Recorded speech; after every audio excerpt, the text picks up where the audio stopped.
This in the bottom right with some of the best build orders here for Protoss. Definitely somebody you want to study. He is Grandmaster SK Telecom T1 Raid.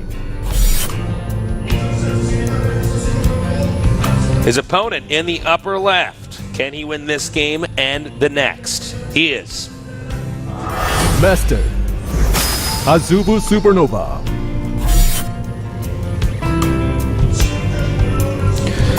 Well, what's up, Tosis? cheese is what's up, tasteless. Yeah, it is actually what's up. Maybe a proxy reaper? Well, we'll see if he gets the gas. Yeah. Actually, yeah, I mean, actually, it should be a proxy reaper, I guess. What else would he do? Yeah, I'm like proxy one racks marine. He realizes there's Marines there and the probe's going to kill him. Yeah, I think there's going to probably be a stalker at some point, which would probably be pretty good against a few Marines.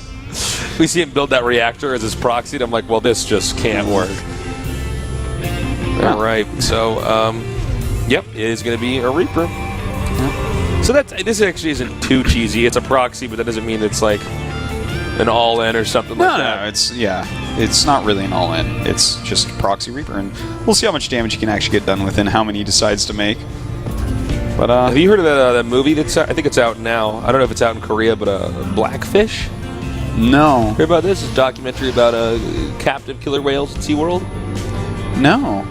It's supposed to be very sad, but I haven't. I'm sure it's incredibly sad. I mean, you're a vegetarian, so I thought you'd be like the friend of the animals. Oh, I'm not a friend of animals. Me and animals, you know what? We've said our words. You said your words. Yeah. I feel like if you were the boss in a video game, you'd be like the one that's made out of birds or something like that. I'd be made out of birds. You'd be made out of bats because you're a vampire. Yeah. Actually, you'd be a pretty good vampire too, though. No, I think I'd be better werewolf. You'd be a better vampire, actually. Yeah, I guess you're right. Yeah. But I'd be made out of birds and up during the day. Instead of up during the night and made out of bats. That's boring as vampire. And you'd be a Starcraft caster, right? Boringest vampire in the world, Artosis. I don't know. I'd like it. Hey, I don't have a pretty good 401k. Okay, Artosis is no longer a cool vampire. All right, we got the Reaper coming in here now. Yep, and you probably won't cancel that Zealot because of this. Let the Zealot chase that Reaper. Yeah, that way he's at least can't just dish out too much damage. Whoa, what's he gonna? Oh, he's got to be careful. Ooh, does get another kill there. Very nice so far. 2 kills on this Reaper. And, 2 kills on a Reaper, very, very worth it. Another Reaper is on the way out, but the Mothership Core is going to be out. So, not sure how many more kills he's really going to get. But he's forced a lot of lost mining time as well. I always feel like with this build, proxy Reaper, I never feel like it's really that worth it. It doesn't kill very much. Well, I don't see what function it serves beyond killing a few probes and scouting. Well, I mean, here's the truth: is when you scout it, you don't get to see anything incredible because Protoss hasn't even started their tech anyways at this point in time, unless they're doing something crazy. In which case, you scout it. That's neat. But well, my thoughts on this map, for instance, you know what? He forced an extra unit here, the Zealot. He slowed down the Nexus. He killed a couple probes. He made him lose mining time, and it's Star Station, so Reapers are just going to be good anyways. And yeah, he could have scouted if something crazy was happening. So I kind of like it.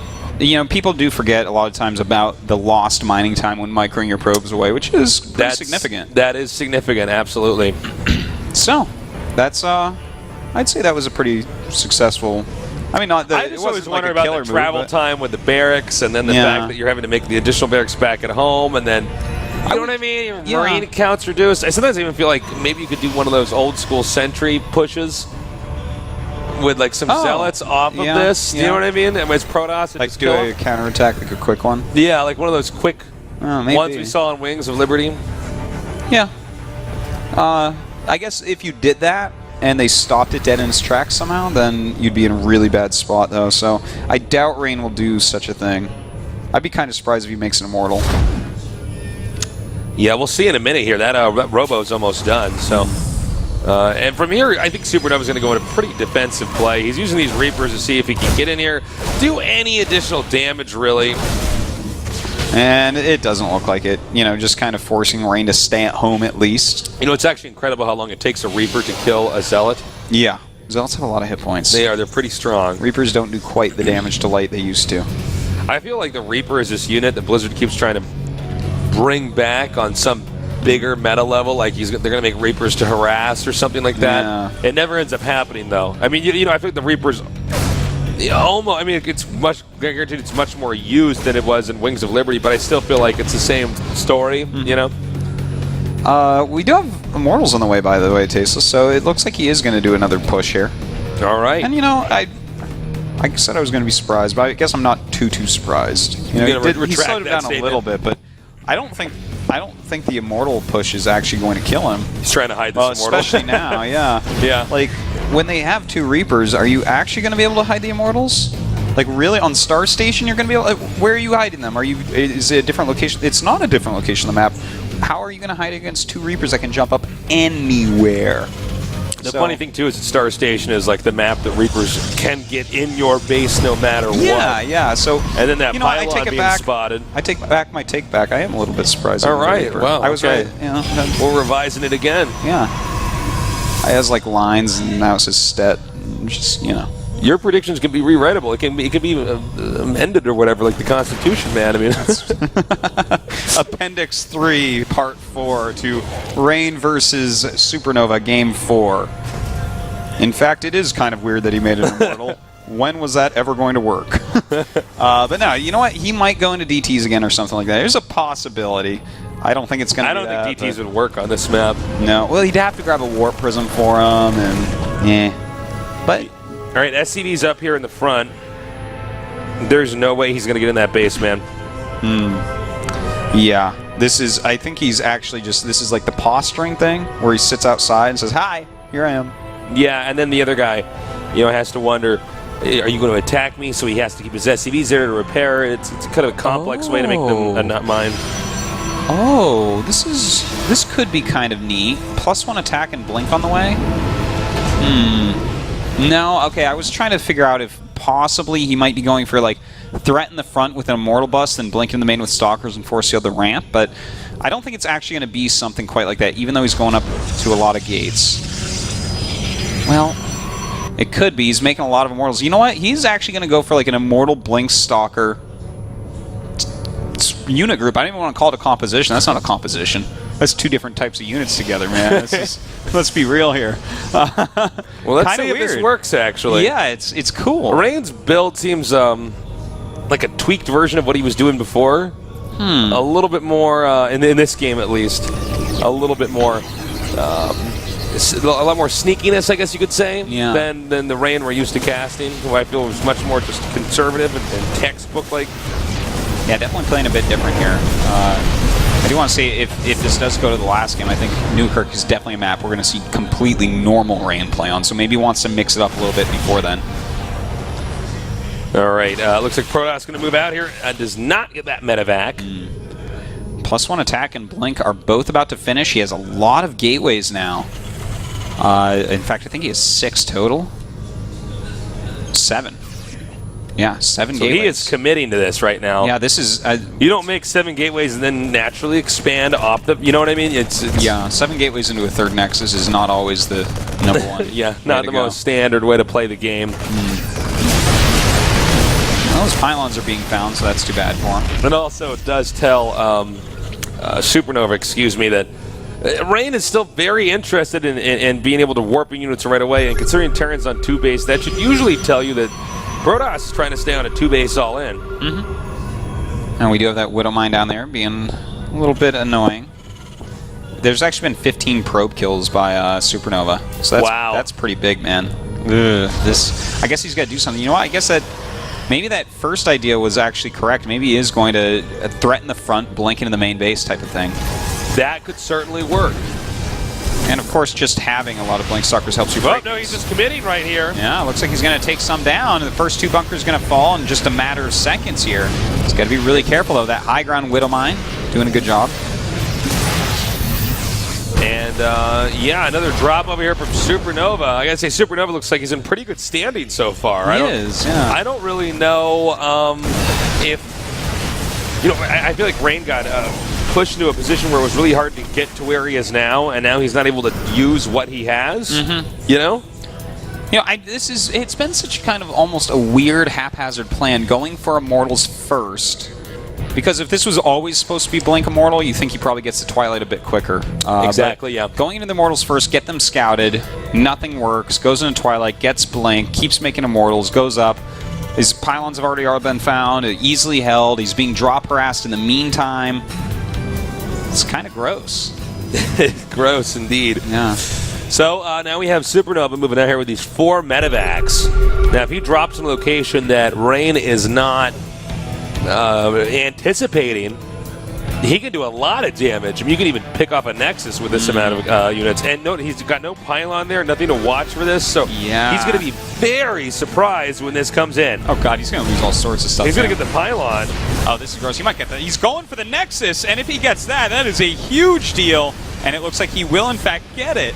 Will he be able to get out with all these units, though? Yeah, he wants to get out now. Don't risk it. Feedback too strong, and he does. Wow, he lost almost nothing there. And you know, one thing about this map is every corner of the 4 corners of this map, you can hide medevacs in, and Protoss can't get them unless they have air units. Yeah, that's quite true. And you know what? He's just going to get himself out of here, I think. Is he going to drop again? I really don't think he should. I hope he doesn't. That's a if big he drops mistake. again, it's SuperNova should just take a third and defend. Oh, well, that was pretty good. My God. The medevacs. That storm hit those a little bit more. Yeah, SuperNova being too greedy. Scrap there. everything we said earlier about that is 20 supply over there, which makes them even, basically. Yep. But there's 10 less probes, 20 less probes for Rain. Ew! He's in such a gross spot, Tasteless. Ew. I don't even know why he's dropping here again. What would... I mean, I would just go home, man. Oh, nice time warp there. But the mothership is taken out.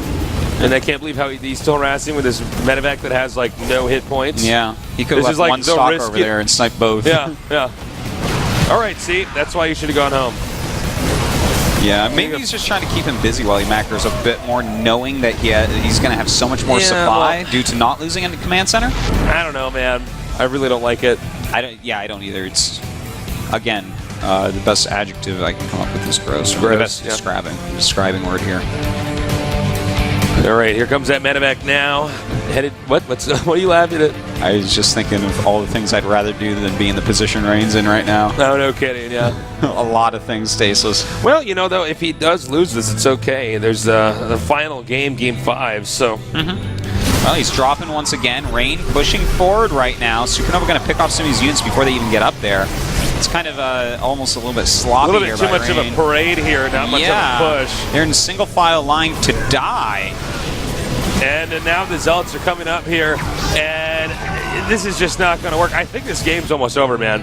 Yeah, it certainly is beginning to look that, or is finishing looking that way. Yep.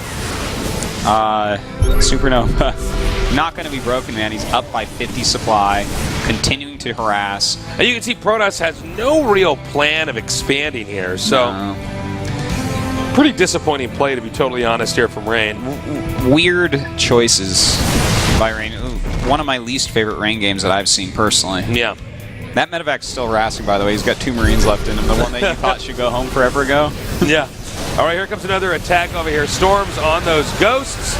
Some good storms going down. The thing is, there's not enough backbone to his actual army here. He could pull SCVs at this point and win. A few Zealots to come out, but way that's too much. Going to be a GG. He knew he was behind enough. You might as well bring it to game number 5. Yeah, yeah. Weird play by Rain overall. The Immortal was kind of misplaced, I think. And then to go into the blank, it was like so late. I'm still not quite sure what he thought he was going to do.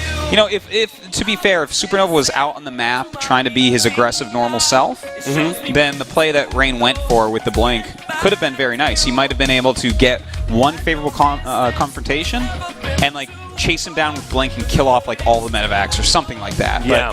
But to rely on that when, I don't know, I didn't think he got that far behind with the Reapers that he had to do something like that. I think that was probably our worst game out of this best of 5. Certainly. Well, next map is Newkirk Precinct, and we're going to be getting that up pretty soon. Well, Newkirk Precinct, I think that's the map that Rain is going to absolutely play normal on. I think he has to. You have to be very careful against Stick drops. to your strengths, absolutely. Yes. But the final game, Rain needs to play like himself. He needs to be himself. Yeah. and try to pull out this victory. Whereas SuperNova, you know, he's obviously going to kind of like the map because it's such a wide open main base to actually do drops on. So he can get those drops in constantly all game long and maybe pull Rain apart that way. Certainly could be. It is a one-on-one map, so we could see some kind of cheeses. No guarantees, though.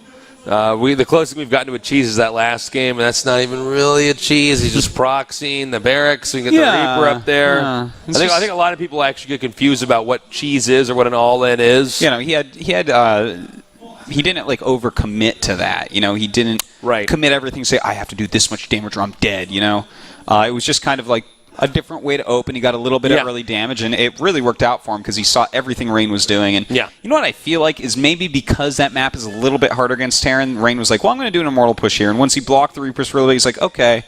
And probably his brain went into like autopilot. That happens a lot for pro gamers where he's like, okay, I'm playing against a Reaper opening. This is a 2 Reaper opening, though, by the way.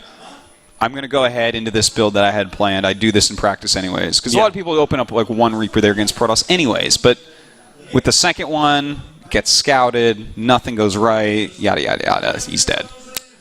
Well, both players have joined. Who do you think is going to take this, Artosis? I got to believe that Rain is going to play his normal style and come out on top. I'm hoping for Rain. But at this point in time, I really just don't know. Yeah. I really just do not know who's going to win between these two. So, you know, if Rain wins here, I kind of think he'll get into the finals. And I think a Rain Innovation Finals would be pretty badass. Don't forget, though, in this bracket, he would have to play first, right? If first wins against Bomber. Very, very true. That would be a tough match. And in fact, when they played before, first won. But Rain is like the guy that figured out completely to the unit what Wings of Liberty PvP is. And if he has to play first next week, I think he's going to be completely ready. I think he's going to figure it out again and do fine. It's one of these things where he is so... He's like the guy that you would want to get to figure out the mirror matchup. Yeah. You know? And you know what's so funny? Because First is very good PvP too. IM from First and SKT1 from Rain, best 2 Protoss teams in the entire world. Yeah, SKT1 has Protosses like Parting, Rain. They have some other lower tier Protosses, but of course Best, Bisu, etc. Whereas you look at IM, and it's like, well, MC works with them. They have Squirtle, they have Younghua, they have like a ridiculously thick lineup as well. Well, on this map, I'm thinking SuperNova probably just going to go for that drop play. Yeah. And in fact, you know what he also might end up doing is that SCV pull. Yeah, we definitely could see an SCV pull. We definitely could see that. He's actually done that a lot, by the way. Well, he's very good with it. He realizes what's going on. This season and seasons before, but he's really perfected. Kane's been doing that a lot now as well, too. But those two guys with that SCV timing... I think it's a weapon you have to have in your arsenal because I think so. The time in between the switch from Colossus to Templar, and even sometimes Templar to Colossus, is the biggest weak point in Protoss play. Like, when that's happening is when you might be able to roll. Yeah, that transition can be very dangerous because and people try you're just so vulnerable to so much. People sometimes try to do it extra quick knowing that they're vulnerable there. Yeah. Like, that's why I was saying I like 4 Colossus, and, you know, Rain went into... He ended up winning, which is great, but... you know, he ended up going to 3 and then trying to go into those high Templars, and suddenly SuperNova was like, well, damn, I think I can get in there. That's not that much splash damage. I feel like in the future we're going to see a lot more hallucination used with Colossi. Could definitely to kind of mask the transition we a little bit seen better. A little bit more than before, yeah. We've seen it some, but then it just goes away. But I feel like if you... I don't know. We'll see if the metagame changes, but it just seems like that's an ability that you should be using no matter what. In this, in situations specifically like this in this matchup. Sure. All right, Tasteless. 2-2. Cannot wait to see who goes forward. You have SuperNova wins. I almost just might even root for Bomber. Just be like, screw it. Four Terrans in top 4. Why not? Let's do it. All right, well, the countdown has started. We're here in Seoul, Korea, the esports mecca of the world where the best pro gamers reside to compete in the most competitive game ever made, Starcraft 2, here at GOMTV.net. And that game is now loaded up, so we'll throw that up on screen for you guys.